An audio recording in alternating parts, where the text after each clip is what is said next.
బట్టి విక్రమార్క గారు ఇందాక లాస్ట్లో మాట్లాడుతూ అంటున్నాడు 10 సంవత్సరాల బీఆర్ఎస్ హయాంలో ఒక్క ఎకరానికి నీళ్ళు ఇవ్వలేదట. నేనేం ఛాలెంజింగ్ బట్టి విక్రమార్క గారు, మీరు ఒకవేళ మా ఛాలెంజ్ను స్వీకరిస్తే నేను శాసన సభ్యత్వానికి రాజీనామా చేసి మళ్ళీ పోటీ కూడా చేయను. మీరు ఉప ముఖ్యమంత్రి పదవికి రాజీనామా చేస్తారా అని నేను ఛాలెంజ్ విసిస్తా ఉన్నా. బీఆర్ఎస్ హయాంలో 17 లక్షల ఎకరాలకు మేము నీళ్ళు ఇచ్చాము. మీరు ఒక్క ఎకరానికి ఇవ్వలేదని మాట్లాడతారా? దమ్ముంటే అసెంబ్లీలో ఎవరు అబద్ధాలు మాట్లాడుతున్నారు?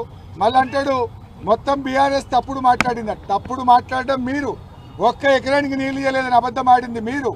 ఇవాళ 17 లక్షల ఎకరాల కొత్త ఆయకట్టుకు ఇచ్చాం, 20 లక్షల ఎకరాలు స్టెబిలైజేషన్ చేశాం, 37 లక్షల ఎకరాలకు బీఆర్ఎస్ ప్రభుత్వం నీళ్ళు ఇస్తే ఒక్క ఎకరానికి ఇవ్వలేదని మాట్లాడతారా? అంతేకాదు ప్రాజెక్టులను చీల్చి చెండాడారు, ఎక్కడ ఏం చేయలేదంటారు.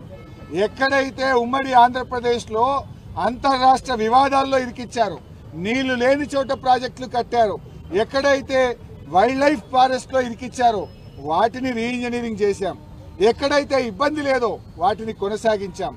ఇలా కల్వకుర్తి, నెట్టంపాడు, భీమా, కోయిల్ సాగర్ పెండింగ్ ప్రాజెక్టులను రన్నింగ్ ప్రాజెక్టులుగా మార్చి 4,000 కోట్ల రూపాయలు ఖర్చు పెట్టి ఒక్క మహబూబ్ నగర్ జిల్లాలో 6 లక్షల ఎకరాలకు కొత్తగా సాగునీరు అందించింది బీఆర్ఎస్ ప్రభుత్వం.